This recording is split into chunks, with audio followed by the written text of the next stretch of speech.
Hi, it's Joni and John with Healthy Living in the Villages. Yep. Today And we're on location. yes, exactly. Sorry, not coming from the villages right now. Coming from the beautiful Singer Island. We're here for a quick trip, Yes. and we still wanted to touch base with you guys and talk to you. Talk to you today about which is better, buying a pre-owned house or buying a new house. And this is a discussion that much like which is better, chocolate or vanilla ice cream. True, that's a good way to put It it. depends on you. Right, exactly. You could argue either side. It depends on you. Right. So people always say, what are the pros and cons of each? And so John was a contractor, so he does have a lot of knowledge and insider information with this stuff. So we thought we would talk to you guys about that. Right. Right. So everybody says the one thing about real estate is location. Mm-hmm. Now, in the villages, that's a little bit different because every location is a good location. Right. You're going to get two different things. All the new homes are in the south, and as the villages progresses, it started in the north and it's moving south. So that means that where the new homes are in the south now, in 10 years, won't be considered the south. It'll be considered, midway, because everything Right. keeps moving. So if you're looking for a new house down there, right now, there's not as many golf courses, pools, rec centers, shopping, restaurants. Right. They are there, but there's just not as many. So location, let's look at the pre-owned homes. Of course, there's a pre-owned home anywhere that you would like to live. If you're interested in living near a specific pool or square or Activity. friend or activity, Right. you can find a house. A house will pop up there. Some feedback I've gotten from people that take my classes is people that are buying new houses in the South are a little frustrated because they have to drive so far to come to classes, but that is going to change. So, it's a matter of when you're moving and what activities you'll be most interested in, and are you okay with traveling a little bit? And we're talking, 20, 30 minutes by car. Our house was built in 2008, and when it was built, it was considered the South. Right. It was probably now out in no man's land. Filled in, and we have a square 3 miles away and a square 4 miles away, so we're And that's how we picked our location, right? We did it I fell in love with Lake Sumter first, and then we loved Brownwood just as much. So we knew we wanted to be in that area. And I was so impressed the way you found the house. We came and did a few lifestyle visits and self-tour visits, but John actually found the house online and Right. purchased it. We didn't see it. He just put the offer in, negotiated. Then after they accepted the number, we came down and made a visit. And then, of course, buyer's remorse set in, which it always does. Every time I buy a house, I always have that feeling. It's, oh my gosh, what did I do? And that goes away quickly. But then, But the then value, we bought the house and right, and fixed it up. The value for us is it did have the location we wanted, and you were able to make all the changes that you wanted in the house. So, when I first saw the house, I was terrified because I was like, wait a minute, this is nothing like what we wanted. But he was able to look at the bare bones of it, right? The structure, the location. We love the yard. We have a courtyard villa, so that was probably one of the best things we liked about it was that we had that back wall. Right. That made a nice privacy. So he made a beautiful backyard that we love. Yeah, and the previous owner definitely had deferred maintenance. He didn't do a lot. But I actually was fine with that because I knew what I wanted to have, and I knew that I was going to redo everything no matter what the house was. I wanted to have a specific backyard built the way that I wanted to build it. The sealed concrete and air-conditioned garage and all those things. So I was good with a clean slate. I was fine with that. But that's, I think, an interesting point because when someone is looking at a pre-owned home, like what's your big things that you look at when you go into a home that's for sale? The big thing that I look at is I want to see, was the previous owner a good owner? Was he up on all of his maintenance? Did he hire contractors to do work, or did he try to do it himself? One of the things I look at right away is how the condition of the paint inside of the house. Okay. Are the rooms clean? Were they painted by professionals? Were they are the lines neat? Is there a nice straight line between the wall and the base, or are the joints filled in as far as caulked and things like that? I look at the appliances. I look at the upgrades. Did they add the roll down shutters? Did they add? Did they upgrade the ceiling fans? Did they add gutters? Did they seal the concrete? Did they do all these things? Because some people think that people will only put in upgrades that improve the value of the house, but that's not true. When you're retired and you want things the way you want them, and the cost is secondary, or even the added value. So there's quite a few houses down here where owners have added a lot of upgrades that don't increase the price of the house a lot. And you could actually get a house with a lot of upgrades, as long as you like the upgrades, for a great price, or great value, I should say, compared to a new home.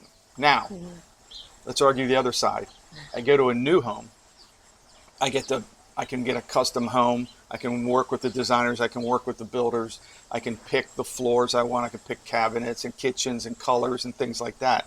We went on the Street of Dreams, and we walked through some of the houses there. They're gorgeous. Right, and we do have a short. I think it's a short on here that you can see. The Villages does a wonderful job on taking what the customer wants and then upgrading their design for what people are asking for.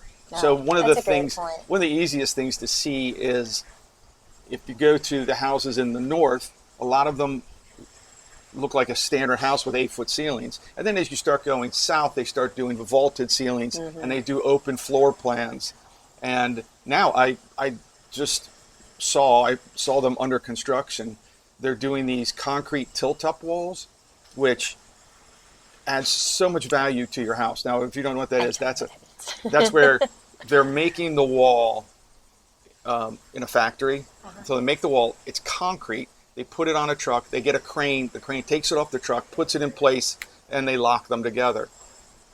And a lot of people say, well, that's great because that's really strong against a hurricane. And it is. But it's also quieter, and it's better insulated. Even with the same R value as a wood frame wall, a concrete wall is much better at holding in cool and holding in heat. So I don't think I never saw that up north at all on a residential home. I've seen it on warehouses, but that tilt-up construction is fantastic for the homeowner. And of course, it gives you a peace of mind to a hurricane. So that's the kind of thing that they're upgrading and adding as they're going south and building new houses. How about too? They also they're putting in more of the is it called a courtyard villa? I think, but they have them as they have the fenced-in yard, but it's a designer model house. Yes, but it does provide what we have. So they were saying a lot of people did want that, so they are incorporating that in the designer homes now, which is fabulous. If you liked the courtyard villa idea, but you wanted to design your home, well, they're doing it. And I love that. I think it's like really nice. And when you go through that Street of Dreams, I mean, even though we weren't looking to buy, it was really fun. It's very exciting because you get a lot of you see so many fresh ideas, and they design, I mean, just the interior design of the houses is so pretty. So I absolutely love doing that. I mean, each model was fun, and it's a fun day out. So even if you're not looking to buy, I suggest going. It was really, really nice. I had a great time that day. Which one do you get more bang for your buck? What's the price difference? So you have to realize when you go to buy a new home, when you go there and look at the house, which we did, when you saw the price, I thought, wow, that's pretty good. I said, does that include the lot? And they said, oh, no, you have to buy the lot. It's anywhere from $5,000 to $100,000 for the lot. So you have the house, you have the lot, and then you have the bond. And the bond is it's a fee that basically pays for all the infrastructure, putting in the roads, putting in the curb and gutter, the stormwater, all the utilities. And so that is paid as, well, it comes on your tax bill. So it's not, That's good to know. it's not included in the price of the house. You're paying it as a tax. You can pay it all at once. You can pay the whole thing down, or you can finance it. And we still have a bond, We right? still, we have, yeah, I think we have 13 years left in the bond, which is about right. So it was a 30-year bond, and we pay about $70 a month. And that, like I said, that comes on our tax bill once a year. So to me, it's not worth paying off since it's such a low number. But not every house has the same bond. You need to ask about it, whether it's new or an existing house. Some of the existing houses, the bond is paid off. Some of the existing houses, the bond is a reasonable number. And you want to know that in writing before you buy the house, because it's not part of the purchase of the house. It doesn't show up on your on the document, The closing. the closing document. Yeah. Yeah, it doesn't show up there. You want to know that ahead of time. That's a good point. That's a really good point. And then the other things is property tax, which because the villages are so big, there are 3 counties, and each county has a different property tax. House size. I had a friend who told me he was retiring. In fact, I was kind of similar. We had a big house up in Delaware, and enough to have all the kids for Christmas and Thanksgiving. It was a good size house. But for the rest of the year, so we had 2 days when we used it for the size of the house. The rest of the year we lived in 4 rooms. Right. We just were in 4 rooms. And so when we moved down here, my friend said, you got to get over big house ego. I said, what do you mean? He said, it's not about your house down here. It's about what you do. It's about your activities. It's about your friends and things like that. And so, hey, if you can do both and you want to, great.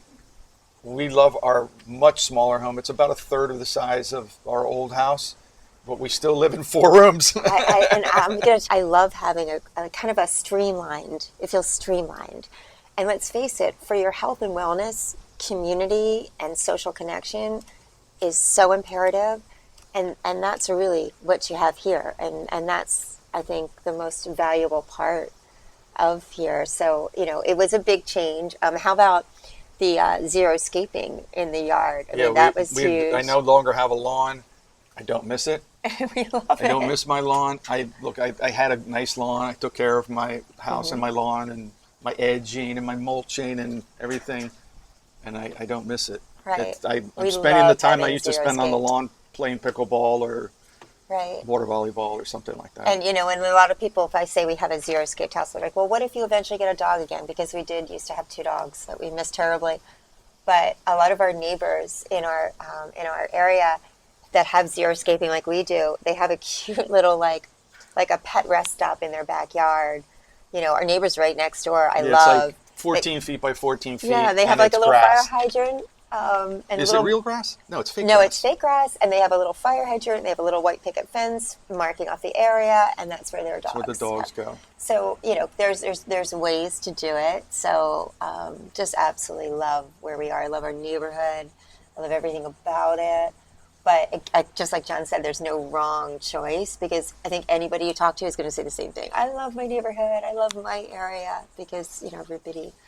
It's just on the whole, most people are so friendly that no matter what neighborhood you're in, you're gonna make friends. When our kids were here riding the golf cart around, they were riding their golf cart through neighborhoods and making friends as they're driving, and they're like, "This is great. We were invited to a driveway party," and it's just everybody is so friendly. So I don't think you can make a wrong decision. So don't let that stress you out. There's also that saying that people go through how many houses here? We're not going to do it. No. But what No, is we're the good. saying? That 3? 3. People will move 3 times within the villages, so that's kind of the hearsay that you'll hear. I definitely don't think we're going to do it. We love our house, but that's what you'll hear from people. I did too much work to it to move. I'm attached to it. Yeah, we absolutely love it. It's so great. It is so great. Some of the upgrades that you just want to look at when you're comparing new to pre-owned And pre-owned, you can get a house that has not had any upgrades. Yeah, it was us. Right. And you can also get a house that has a lot of them, but you have to compare that to your price. And then, of course, there's maintenance and repairs. Now, with a new home, you get a warranty, and they're going to cover any maintenance, repairs. All your systems are new. Right. In a pre-owned home, of course, everything isn't brand new, but you really want to check out how old is the air conditioner. An air conditioner, it starts to get old around 7 years. It'll probably last 10, maybe even longer. Hot water heater, 7 to 10 years before it's kind of getting worn out. You just want to check things out like that. And also see that they were maintained, right? Oh, and to maintain, yeah. Look for the stickers on the air conditioner to show that it's been. I learned from you. They call it clean and check, which means once a year they clean it out and and check it. It's just, again, it's another sign of somebody who's taking care of their house. Right. The painted garage floor, that's always a sign of the guy who likes things neat and clean. He's taking care of it. The things you don't want to see is signs that it was a rental unit. And there are some good owners that take care of their houses. I get it. But most of them fix it only good enough to rent it. And they don't want to put money into it. They don't want to put time into it. They just want to get it good enough to rent. Makes sense. So I personally would stay away from a rental unless you want a project, because it's going to be a project. I thought this was great. One of our friends at Pickleball, Anita, I think she moved from the Boston area. When she came to visit the villages and fell in love, like a lot of people do, she was able to purchase the lifestyle visit home. It was a home that she had stayed in when she was here for a lifestyle visit, but it came on the market. And I didn't know that they sold those off. It makes sense, right? But when she was able to purchase it, all the furniture, everything, just as it was when she stayed there as a lifestyle. So that's awesome, because we loved every one of our lifestyle visit homes. We're like, this is beautiful, this is gorgeous. I mean, I'm going to think maybe if a realtor called us and said, hey, you could buy that now, we might have. Yeah, and jumped. we've seen other houses that were privately owned where they obviously had a designer. They're professionally decorated. So but it seems to me that most of the villages, I'm going to say, I think it's either Babette or City Furniture that almost every home has been done by.